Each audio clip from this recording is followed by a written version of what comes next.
Vamos lá, pessoal, vamos dar início aqui ao estudo dos direitos das empresas, né? Do direito dos direitos das empresas, e tem muita coisa para a gente conversar, é um assunto muito importante, é objeto de prova e a gente precisa dominar esse assunto para que possamos certamente ajudar o nosso cliente na advocacia. Precisamos dominar esse assunto para ser aprovado no exame de ordem, né? O curso preparatório da OAB, sempre vamos ter uma pergunta em direito civil, focado em direito da empresa, em direito empresarial. Nós temos o direito empresarial, né? O fato é que sempre vai ter as perguntas estabelecidas, mas o direito civil gosta de fazer perguntas conexas aos direitos da empresa. Então é importante a gente passar aqui o que pode cair em direito civil com base no direito empresarial, no direito das empresas, e a banca gosta de fazer essa maldade, né? Faz uma pergunta híbrida, pega as duas coisas. Então vamos bater um papo sobre isso para que a gente possa, de fato, dominar esse assunto. Vamos lá. Considerando, antes de tudo, eu quero trazer algumas considerações iniciais e quero muito que você seja aprovado no exame da OAB, que você domine o assunto. Vamos trazer um pouquinho da evolução histórica da empresa, do direito do comércio à empresa, da doutrina chamada doutrina subjetivista, né? Corporações de comércio, evolução para a teoria dos atos de comércio, que é a teoria francesa adotada pelo Código Comercial de 1850, onde até a empresa adotada atualmente no Código Civil 2002. A fase subjetivista, como é chamada, nessa fase eram reputados comerciantes somente aqueles que praticavam atos de intermediação com objetivo de lucro, que estivessem, de certa forma, registrados nas corporações, de maneira que o elemento identificador da qualidade de comerciantes era, de fato, o registro efetuado nas corporações revestidas dos comércios.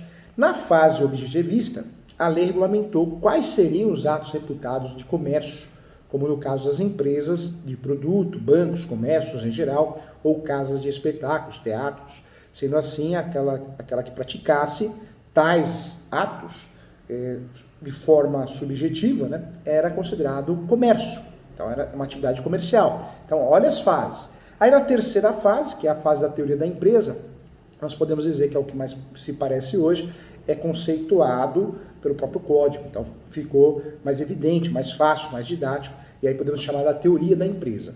O Código Civil de 2002, ao dispor no artigo 966, ele trata que considera-se empresário quem exerce profissionalmente atividade econômica organizada para a produção e circulação de bens e serviços, que inclusive implantou no direito brasileiro a chamada teoria da empresa. Então, o Código, né, o Código Civil, o CC, Código Civil atual, nós temos sim a aplicabilidade da teoria da empresa, é conceitual, não é determinadas pessoas que são consideradas empresários ou não.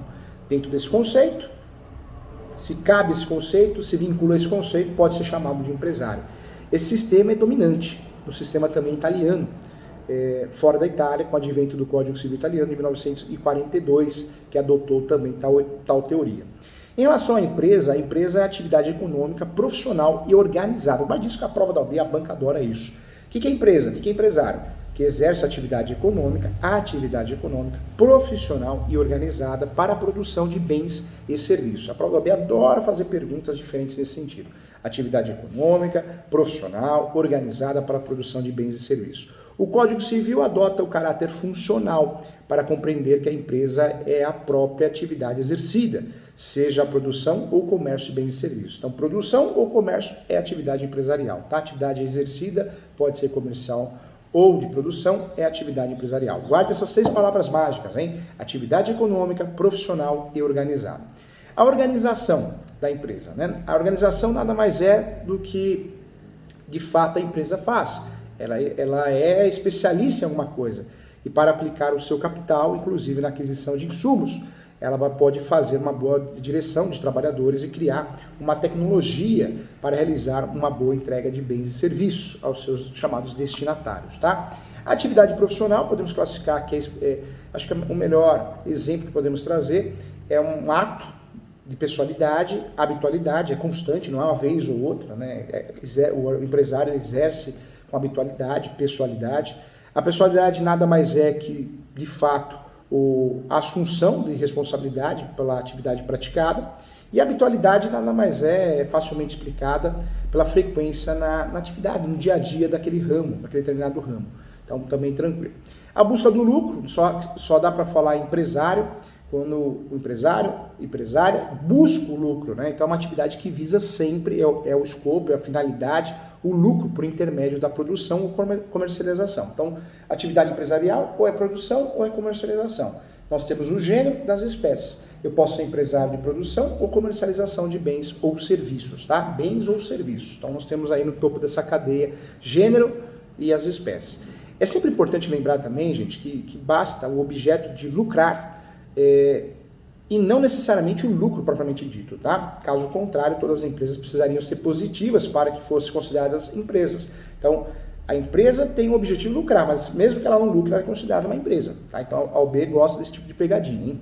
Vamos lá, outro ponto que cai sempre na prova da OAB são as atividades intelectuais. As atividades intelectuais, elas são excluídas, tá? Então, isso tem que saber para a vida, tem que saber para a prova. As atividades intelectuais são excluídas. Guarde isso, anota aí.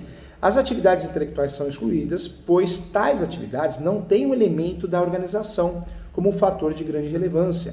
Então, o próprio parágrafo único do 1666 do Código Civil traz as espécies intelectuais, classificando-as como a de natureza científica. E aí eu trago para você quais são as atividades intelectuais. Guarda aí, médico, contadores, advogados, literários, que são os escritores, os artistas, pintor de quadros. Então, atividades intelectuais não entram no conceito de comerciante, é empresário. Comerciante antigamente era o conceito utilizado, nome, nomenclatura, hoje é empresário, tá? Então, trouxe como exemplo médicos, contadores, advogados, literários, escritores, né, artistas, que são pintores de quadros, ok? O que caracteriza um intelectual não é o seu talento na gestão dos fatores de produção e comércio, mas o próprio talento intelectual. Os intelectuais não são empresários, ok? Guarda aí, intelectuais não são empresários. No entanto, quando a atividade intelectual for absorvida por um elemento da empresa, ou seja, organizada, a atividade intelectual será considerada empresária. Então, um exemplo, eu sou um artista, eu pinto quadros. Mas aí eu contrato um monte de gente, vem uma linha de produção. Não é mais um quadro do professor Júlio, são vários quadros, várias pessoas, e eu vendo isso na internet. Mudou. Existiu uma organização, virou uma atividade empresária. Então, cuidado que a OAB gosta disso também, hein? Fica atento se cai para esse lado, tá? Em relação ao empresário, isso é importante, o empresário pode ser pessoa natural ou jurídica, que exerce atividade econômica organizada, você já sabe, profissional, para a produção ou circulação de bens ou serviços, e nesse fator é sempre importante lembrar que o empresário individual é uma pessoa natural, tá? Exercente da empresa, né, de fato. Ao contrário da empresa individual de responsabilidade limitada, a IRELI, e das sociedades. É obrigatória, assim, a inscrição do empresário no registro público de empresas mercantis da respectiva sede, antes do início da sua atividade. Então, isso é importante também. Vamos lá, ponto importante que eu quero trazer para você, e necessário sim, e eu quero trazer para você também aqui, gente, e isso vai fazer toda a diferença aqui também. Empresário é aquele que exerce profissionalmente atividade econômica, ok? Para ser empresário, então eu tenho organização para a produção ou a circulação de bens e serviços, correto? Incapaz, pode ser empresário? Pode, mediante representação ou devidamente assistido, ok? Alguém gosta desse assunto também. O empresário que instituir, pode instituir circursal, filial e agência, pode criar também chamado de empresário. Empresário casado, sem necessidade da outorga conjugal. Para ser empresário, se eu sou casado e quero abrir uma empresa, não preciso da outorga conjugal, tá? Qualquer que seja o regime de bens, também ponto importante também. Voltando aqui no empresário, quando eu falo de sucursal, filial, agência, em lugar sujeito à jurisdição de outro registro público de empresas mercantis. Então, eu posso ser empresário, tenho uma sede, tenho várias filiais. Isso acontece muito no Brasil, muito no mundo, né, com as franquias. Então, é importante bater um papo sobre isso, tá? Não dá para errar, hein? Não é empresário, então, hein? Não é empresário. Intelectual, de natureza científica, literária, artística, não é intelectual. A capacidade e a liberdade de impedimentos para o exercício da empresa. Isso é importante de falar. Os sujeitos também impedidos de exercer a atividade de empresa. O rol abaixo, que eu vou dizer para você, em relação aos sujeitos impedidos de exercer atividade empresária, cai demais das principais bancas de exame de OAB e concurso público. A Constituição Federal traz o impedimento dos deputados e senadores. Anota isso que sempre cai, gente. Sempre cai. Deputados e senadores. Desde a posse, então não pode ser empresário, deputados e senadores. Artigo 54, inciso 2º-A. O falido também não. Isso aparece no artigo 102 da Lei 11.101 de 2005. O falido. Também quero falar para você que cai na prova da OAB os que incorrem na prática de crime, ou dos crimes, conforme artigo 1 também do artigo 1 não, parágrafo 1º do artigo 111 do Código Civil. Exemplificando, que acaba usufruindo de crimes que geram a tipificação de prevaricação, concussão, peculato, crimes contra a economia popular, crimes contra o sistema financeiro, crimes contra a defesa da concorrência, crimes falimentares, entre outros, tá? Também estão impedidos de ser empresário ou exercer atividade empresarial membros do Poder Executivo, militares. Militar não pode ser empresário, hein? Poder Executivo também não, hein? Magistrados, hein? Tem muito magistrado aí que é um verdadeiro vendedor de sonhos, né? Vende curso, dar aula, ser docente, professor é uma coisa. Agora você ficar vendendo curso, ainda mais falando que a pessoa vai ficar milionária na advocacia, nem advogado ele é. Aí eu acho que temos um problema porque o magistrado ele tem essa limitação, ele é impedido de ser empresário, né? Então, mas coisa de Brasil, né? Entre outros, conforme seus estatutos também, tá bom? Então é importante isso cair na prova da OAB, muita atenção. A pessoa legalmente impedida de exercer a atividade própria de empresário, se a exerce, responderá pelas obrigações contraídas, tá? Então é importante também. Quero trazer a figura aqui do pequeno empresário. O artigo 970, em relação à lei que assegura o tratamento favorecido, eu quero trazer para você que é um tema muito importante. O artigo 970 esclarece muito bem que a lei assegura o tratamento favorecido, diferenciado e simplificado ao empresário rural e ao pequeno empresário quanto à sua inscrição aos seus efeitos daí decorrentes. Então, isso é importante também.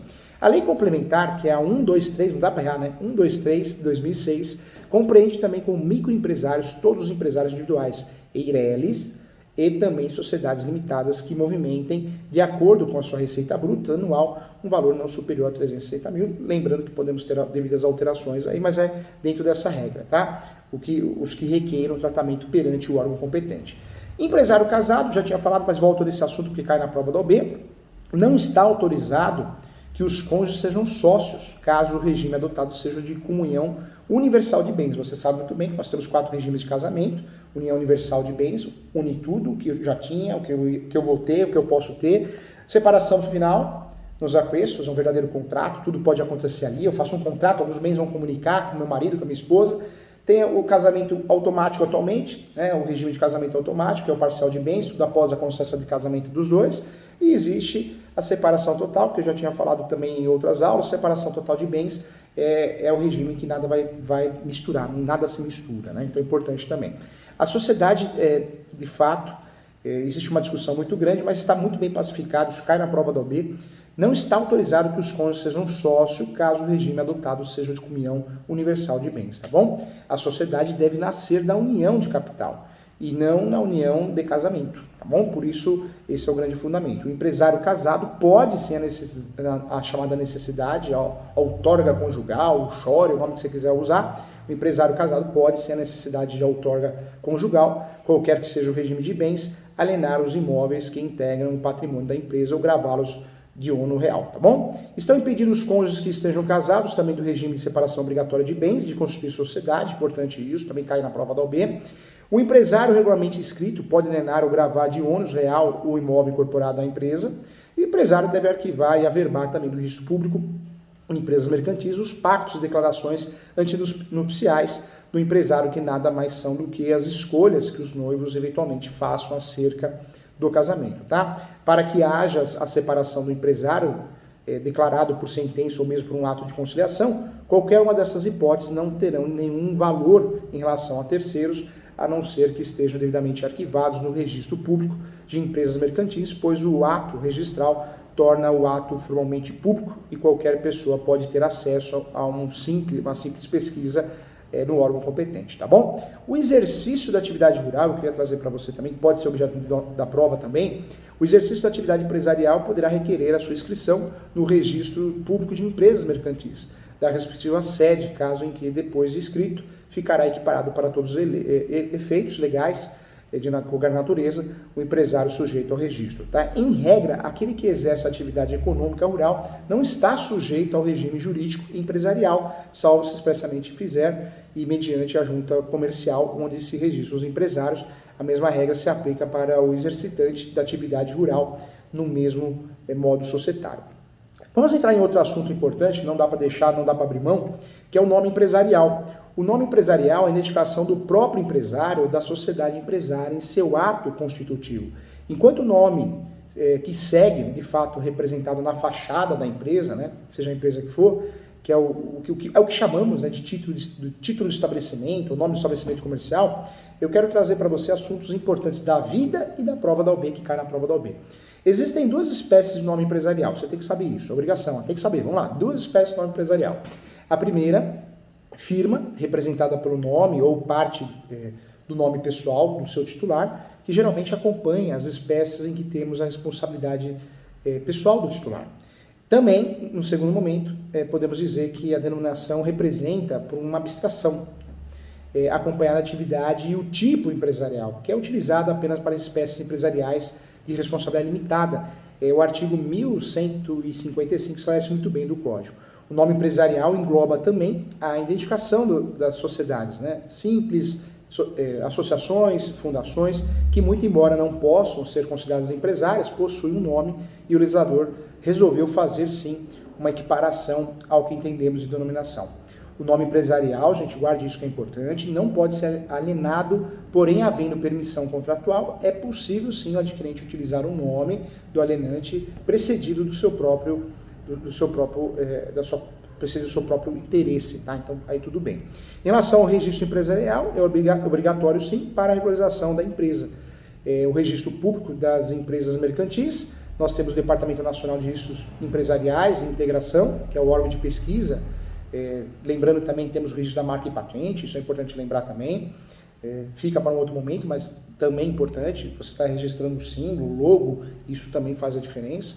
E aí eu trago para você também os principais atos registrais. Nós temos o arquivamento, que é o registro dos atos empresariais, a matrícula, que é o registro dos auxiliares do comércio, e a autenticação, que é o registro dos livros empresariais.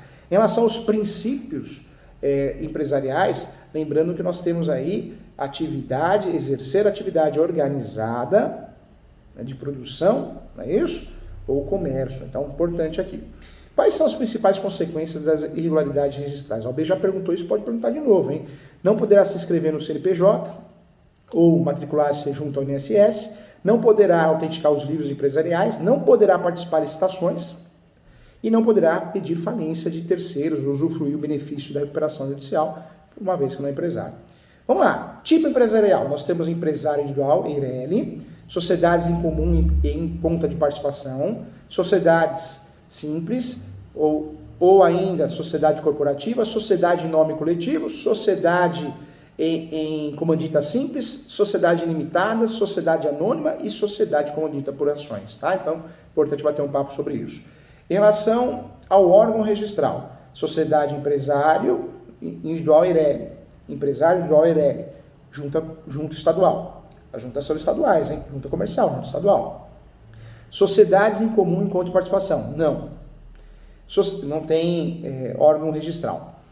Quando eu falo de sociedade simples, cartório de registro de pessoas jurídicas. Sociedade cooperativa, junta comercial. Sociedade em nome coletivo, junta estadual. Sociedade em comandita simples, junta estadual. Sociedade limitada, junta estadual. Sociedade anônima, junta estadual. Sociedade em comandita por ações, junta estadual. Tá? Então, a exceção aí é o que? A sociedade simples, que é o registro, né? O órgão registral é o cartório de registro das pessoas jurídicas, sociedade simples. Ok? Então, o resto é tudo em junta estadual. Né? Então, tranquilo aí. Vamos lá. Quando eu falo com você sobre esse assunto, é um assunto muito importante, cai na prova da OAB, e eu quero trazer para você um pouquinho também, vamos estudar um pouco sobre a empresa individual de responsabilidade limitada, a chamada EIRELI. É importante que você conheça bem para que você acerte qualquer tipo de questão na prova da OAB. As empresas individuais de responsabilidade limitada são pessoas jurídicas, sui generis. O que eu falei para você? Sui generis é algo que não temos um conceito definido, é algo que não é equiparado a nada, é diferente de tudo. Sui generis é isso, Então é sui generis, é considerado sui generis, não sendo possível admiti-las como sociedades, tá? Em regra, a teoria entende que, de fato, as empresas individuais não podem ser admitidas chamadas de sociedade, tá? Isso aparece no artigo 44 do Código Civil, então é importante bater um papo sobre isso, tá? Então, acho que esse assunto pode ser cobrado na prova da OAB, fica aí a dica para você. Nome empresarial da empresa individual de responsabilidade limitada. Também acho que é um assunto que a prova da OAB adora cobrar. A empresa individual de responsabilidade limitada poderá ser utilizada, de fato, para qualquer uma das duas ou espécies de nome empresarial existente no nosso sistema jurídico. A firma ou denominação, tá? A modalidade, é importante lembrar que a modalidade poderá utilizar de quaisquer espécies, pois já que ao final do seu nome constará a expressão EIRELI, ok? Responsabilidade da EIRELI. Todos os sócios respondem de forma solidária e ilimitadamente pelas obrigações sociais, excluído do benefício de ordem previsto no 1024 do Código Civil. Então é importante falar sobre responsabilidade, você já sabe que a responsabilidade é solidária, é importante. EIRELI como concentração de cotas e outra modalidade societária. A EIRELI, né, trava-língua, ela poderá resultar de concentração das cotas de outra modalidade societária ou um único sócio, independente das razões que motivam tal concentração, tá? Eu trago para você que a EIRELI, em relação à desconsideração da personalidade jurídica, aplica-se a EIRELI sim, ok? Aplica-se no que couber e for compatível a desconsideração da personalidade jurídica, que permite avançar nos bens do titular por dívidas, né, da empresa em relação à fraude. Não dá para estudar direito das empresas, ou direito empresarial, vinculado ao Código Civil, sem falar do estabelecimento empresarial. Estabelecimento comercial é o complexo de bens reunidos para o desenvolvimento da atividade empresarial e possui um valor próprio, distinto do valor dos bens que compõem, né? Então é importante tratar sobre isso. Em relação aos elementos do estabelecimento comercial, podemos dizer que o estabelecimento comercial é composto sim, por bens de duas categorias, os corpóreos e os incorpóreos. Os bens corpóreos, né, são aqueles que caracterizam por ocupar espaço no mundo exterior. Dentre eles, podemos destacar mercadorias, instalações, máquinas, utensílios, dinheiro, veículos, imóvel, ou bens móveis, né? Móveis, eu falo móveis do escritório, então é importante. Já os bens incorpóreos são as coisas imateriais, que não ocupam espaço no mundo exterior. São ideias, frutos, elaboração abstrata, inteligência, aí a patente de invenção, modelo de utilidade, marcas, desenhos industriais, obras literárias, ponto, título do estabelecimento comercial, perfis nas redes sociais, né, Instagram, Facebook, entre outros.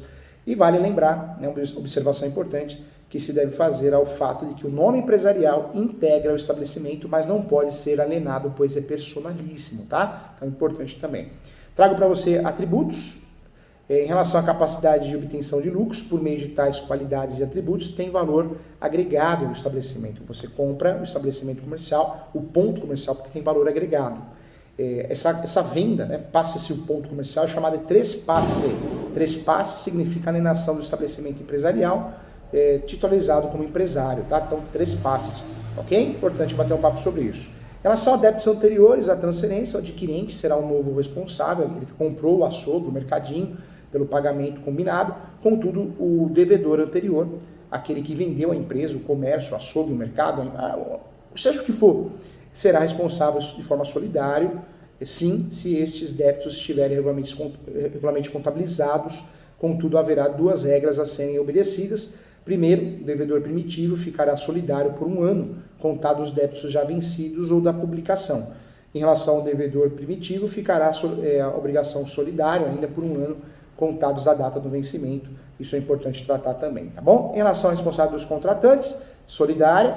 A cláusula de não concorrência, essa cláusula ela não é abusiva, ela pode ser usada nesse tipo de transação. A cláusula de não concorrência pode cair na prova da OAB, é um assunto interessante.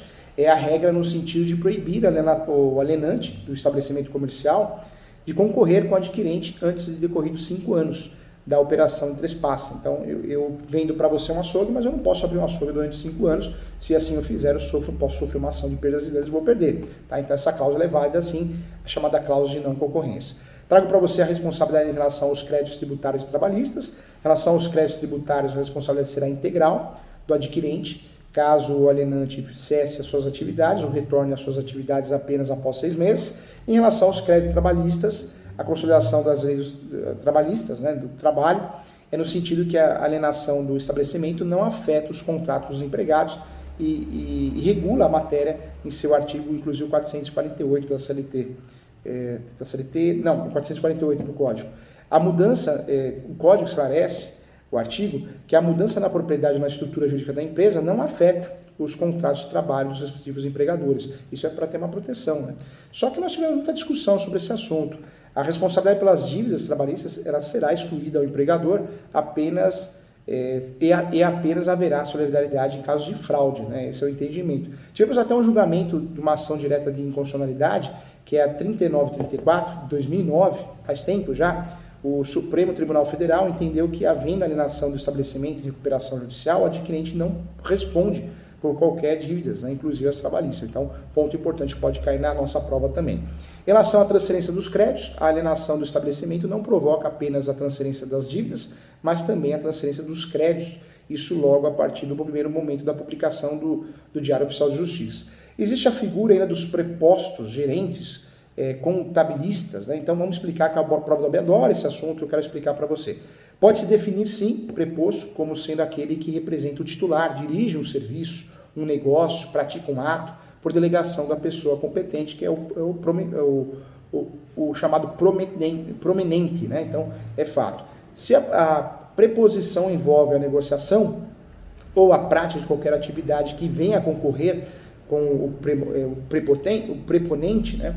Sua prática carece de anuência prévia do preponente. Tem que ter autorização mesmo, né? O preposto, salvo a autorização expressa, não pode negociar por conta própria ou de terceiro, nem participar, muito menos, né?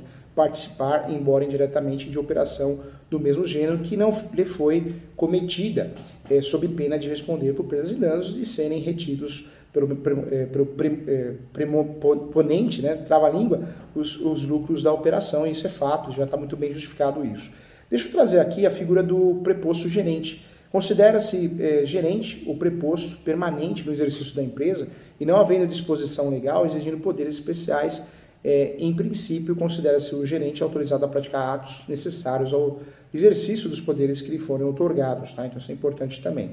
Em relação a preposto contabilista, sobre a responsabilidade do contabilista, né? De fato, se o trabalho for realizado dentro do estabelecimento, não terceirizado. Normalmente a gente tem contador terceirizado, né?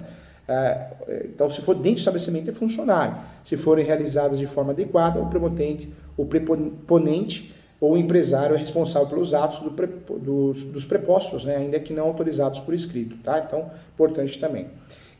Não poderia deixar de lado as empresas estatais, é importante você saber, nem toda empresa que o Estado tenha participação ou que o Estado é dono, configura como uma empresa pública, né? Ou sociedade de economia mista. Para adquirir essa característica tem alguns requisitos, sim, tem que ter algum tratamento próprio, algum regime próprio. Empresa pública, podemos dizer que a empresa pública tem natureza jurídica, sim, de direito privado, pois o nome pública diz respeito ao capital. A sociedade de economia mista, eu trago para você, a sociedade de economia mista tem a criação dependente, sim, de prévia autorização legislativa, que vai acabar definindo o seu objeto, sendo que sua constituição obedecerá aos trâmites de organização sob a forma de sociedades anônimas. Então é importante tratar sobre isso, é um assunto que pode cair na nossa prova da OAB. Trago para você as sociedades, aí não dá para deixar, não dá para fugir.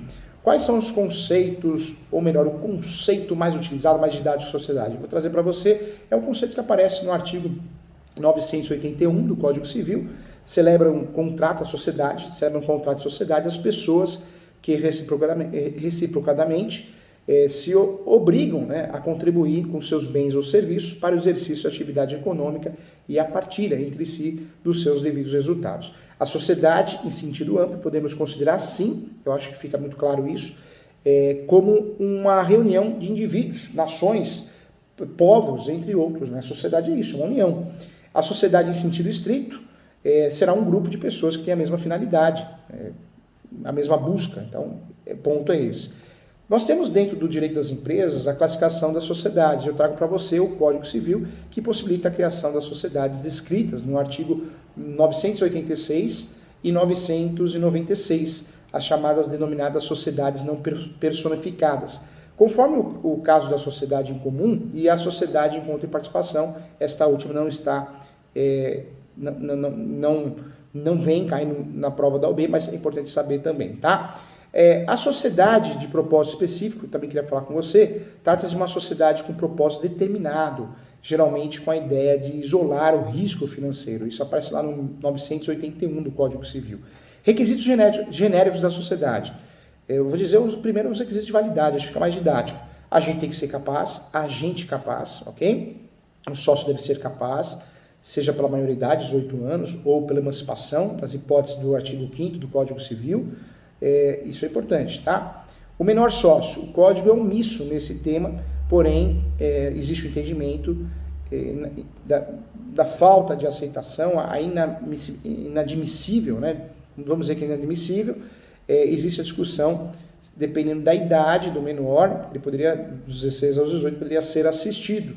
Então, existem discussões em relação a isso, a prova da OAB não vai entrar nessas questões polêmicas, ela vai parar no agente capaz, não vai além disso. O objeto tem que ser lícito, possível e determinável, a forma prescrita ou não defesa em lei e o consentimento válido. Lembrando que a participação dos sócios na formação do capital social também é obrigatória.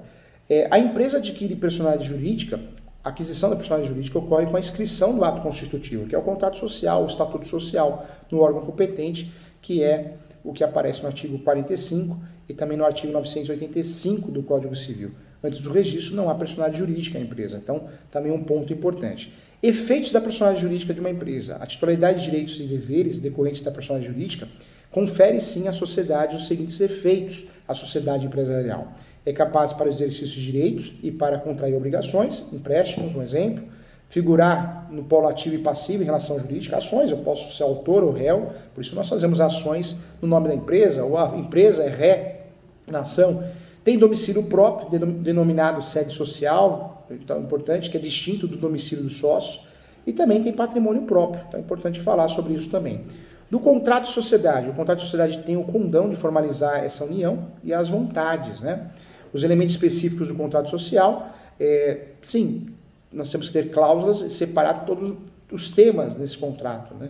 Alguns temas são obrigatórios, conforme o artigo 997 do Código Civil. Muito embora, a princípio, possam parecer aplicáveis apenas às sociedades simples, são aplicadas também de forma subsidiária às sociedades empresárias, tá? Então, entre essas cláusulas obrigatórias no contrato social, no contrato de sociedade, administração da sociedade, responsabilidade dos sócios, então é importante. As sociedades empresárias contratuais, tudo isso são elementos importantes. Elementos de existências, pluralidade de sócios, existe a sociedade unilateral, acidental, temporária, é um fato que aconteceu, tinha um sócio e ele morreu, então isso acontece, mas é temporário, lembrando que isso é temporário.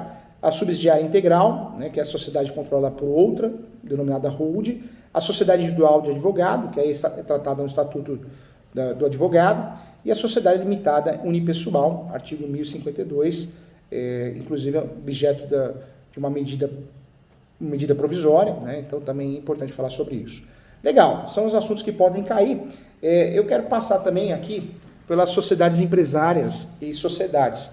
Então nós temos a sociedade simples, artigo 981, essa sociedade simples eu quero falar para você, salvo as exceções expressas, né, considera a sociedade que tem por objeto o exercício de atividade própria do empresário, sujeito ao registro, artigo 937. E as simples as demais, né, independente de seu objeto, considera-se empresária a sociedade por ações simples e cooperativa.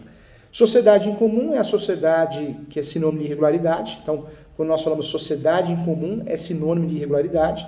O artigo 986 do Código Civil esclarece, considerada em vista da ausência do registro no órgão competente, ainda por analogia e por falta de exposição legal, sobre o tema podemos considerar nesse rol sim. Sociedade em comum, né? Nós temos aí então, as sociedades em comum estão vinculadas e podemos dizer aquelas que existem apenas de fato, por não terem sequer contrato escrito, as que possuem contrato escrito, mas não registrado no órgão competente, e aquelas, né, de fato, aquelas que, mesmo registradas, passaram por uma substância mudança e não foi feita uma atualização. É importante. A prova da existência da sociedade em comum é regularidade originária, né? Então é importante tratar sobre isso também, vale a pena. Patrimônio e responsabilidade do sócio, seus bens e dívidas sociais constituem patrimônio especial, segundo o artigo 988 do Código Civil, tá? Então é importante aqui também tratar desse assunto. Deixa eu falar um pouquinho sobre a sociedade em conta e participação. Essa sociedade não é regular, trata-se de um empreendimento que figura sob o nome, responsabilidade e personalidade jurídica, tá? De uma pessoa natural ou jurídica que pode ser usada essa nomenclatura sócio ostensivo. Então é importante também falar sobre isso, ostensivo, porque por essa razão não há regularidade, mas vale a pena lembrar que a conta de participação nada mais é do que um empreendedor, né? Um empresário que vai gerar um empreendimento regular por estar em nome de uma pessoa natural ou jurídica que empresta um nome e cria essa personalidade, assumindo toda a responsabilidade pelo empreendimento. Esse sócio se chamará ostensivo e os investidores serão os participantes, tá bom? Então fica mais claro e mais didático aqui. A dissolução de liquidação de conta de participação, a sociedade em conta de participação, por regra, tem a sua liquidação regida pela prestação de contas. O sócio participante deverá ajuizar a ação de exigir contas com base no 540 do Código de Processo Civil. Só para entrar um pouquinho em falência dos sócios, né, como a sociedade figura sob a responsabilidade do sócio ostensivo, em seu nome, seja ele pessoa natural ou jurídica, a sua falência implicará na dissolução da própria sociedade. Então é importante também. Deixa eu falar um pouquinho sobre sociedade simples, hein? O Código Civil, lá no artigo 982, classifica como sociedade simples todas as atividades que não se enquadram, né, no conceito de atividade de empresa. Então é importante tratar. Espécie de sociedade simples. A sociedade simples, segundo o artigo 983, poderá constituir-se pelas normas que são próprias, né? Artigo 997 até o 1038, tá? Então pode bater um papo sobre isso aqui. Sociedade simples pura, sociedade simples em comum, sociedade simples em nome coletivo, sociedade simples em comodita simples. A regra nossa falou o artigo, vai ler o artigo, tem que ler o artigo. Então, sociedade simples pura, 997 e 1038. Sociedade simples em comum, 986 e 990 do Código Civil.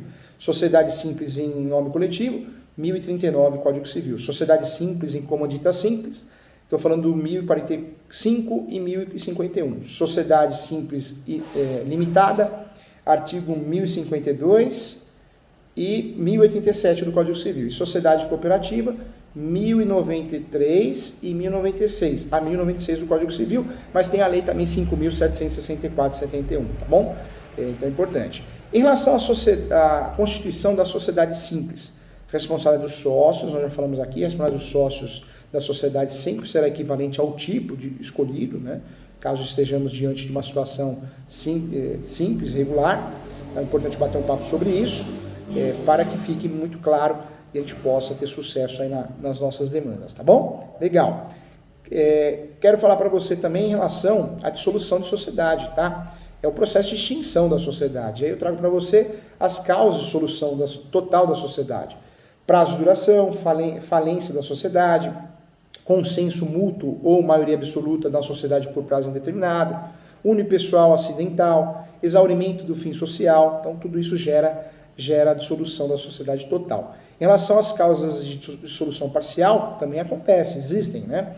São causas de dissolução parcial da sociedade aquelas que demonstrem a continuidade da empresa, como é o caso de dissolução por morte, 1028, artigo 1028 do Código Civil, por vontade de um dos sócios, 1029, por falência dos sócios, 1029 também, tá bom? Então é importante.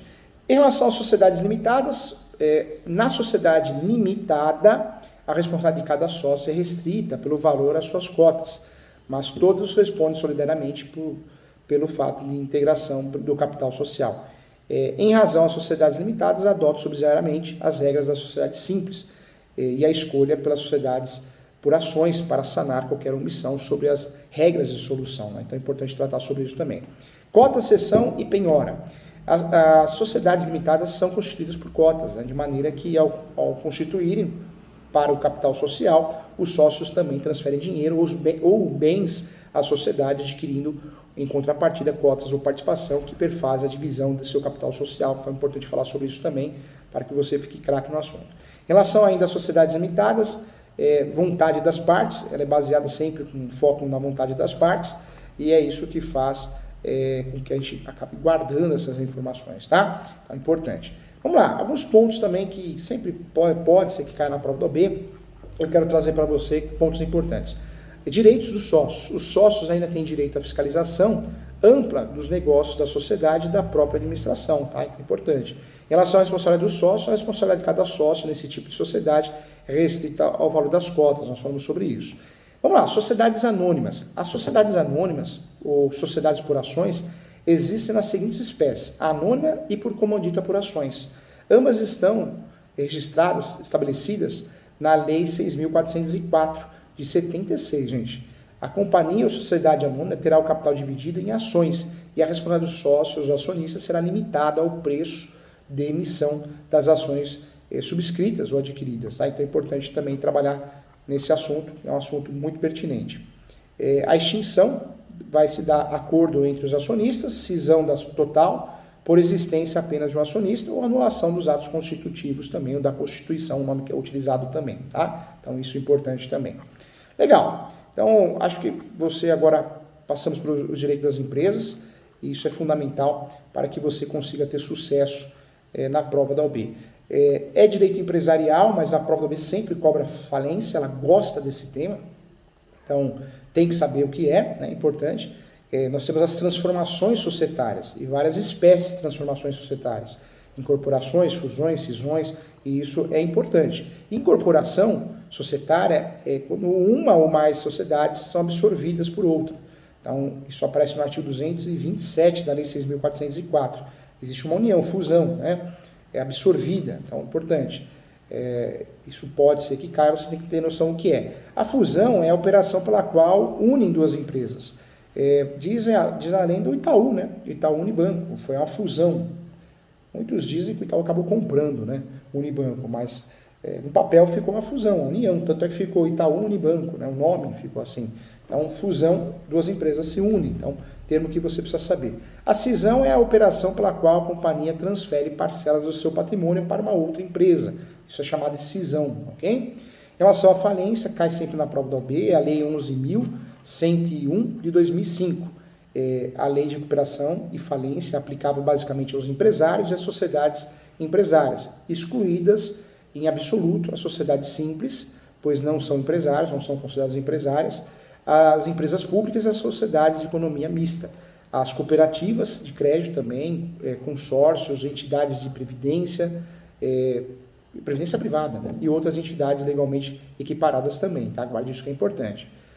Quando nós falamos de falência, ação de falência, a competência para as ações de falência e recuperação de falências, a competência para a propositura das ações de recuperação judicial e falência, podemos dizer, bem como para a homologação de recuperação extrajudicial, é do juízo principal. Por isso, se eu tenho várias ações de cobrança trabalhista, se eu tenho um processo falimentar, tudo vai para lá, tudo vai ficar anexo, né? Conexo ao processo falimentar. Ele tem aí prevalência em relação aos outros processos, né? Então, isso é importante. Eu posso me habilitar no processo de falência, posso pedir impugnação de créditos, posso fazer a verificação, isso checando de fora. A competência, então, sempre o local em que se encontra o maior volume do negócio falido, tá? Essa é a competência, para a gente não errar para a prova da OAB. E lembrando que o Instituto da Falência foi criado para assegurar a igualdade e oportunidades aos credores de um empresário ou sociedade empresária insolvente para pagar todo mundo. Nós podemos dizer que a falência tem duas fases, a pré-falimentar, os pressupostos para a instauração da execução concursal do devedor, que é a situação de insolvência, então, importante, impontualidade justificada dos pagamentos, lembrando que a lei ela fala que aquele que sem relevante, né, razão de direito não paga no vencimento da obrigação, materializa em título ou em títulos executivos protestados, cuja soma ultrapasse a 40 salários mínimos na data do pedido da falência. Então, a impontualidade gera falência, você está devendo. A execução frustrada também será decretada a falência quando o devedor, executado por qualquer quantia líquida, não paga, não deposita, não nomeia bens suficientes a solver a dívida. Então, é importante também. Possui legitimidade ativa para requerer a execução coletiva, o próprio devedor, o empresário, caso em que ocorre a autofalência, é o termo utilizado. Qualquer credor pode pedir a falência, o cônjuge sobrevivente, os herdeiros do devedor, o inventariante e o sócio acionista da sociedade, tá? Então é importante bater um papo sobre isso, como que é feito. É a petição inicial e o protocolo na vara especializada em falência. A autofalência eu mesmo propus, eu mesmo requeri. É importante aqui tratar desse assunto. Então, a fase pré-falimentar, ela tem vários efeitos, entre esses efeitos, suspender os outros processos. E a última fase já é a fase final, né? É a chamada fase pós-falência, que é o encerramento da falência para que exista aí o pagamento dentro dessa ordem cronológica que foi criada. Tá? Então é importante trabalhar em cima disso também. Ok? Legal. Então, muito obrigado você que acompanhou a nossa aula aqui. A intenção é te ajudar, a intenção é você acertar. Como nós tratamos do Código Civil, nós temos questões empresariais. O nosso curso é muito focado, é muito forte, não daria para deixar de lado, mesmo existindo o estudo dessa matéria em direito empresarial, não daria para deixar de lado no direito civil, tá bom? Importante para que você possa ter sucesso na demanda. Um abraço e até a próxima.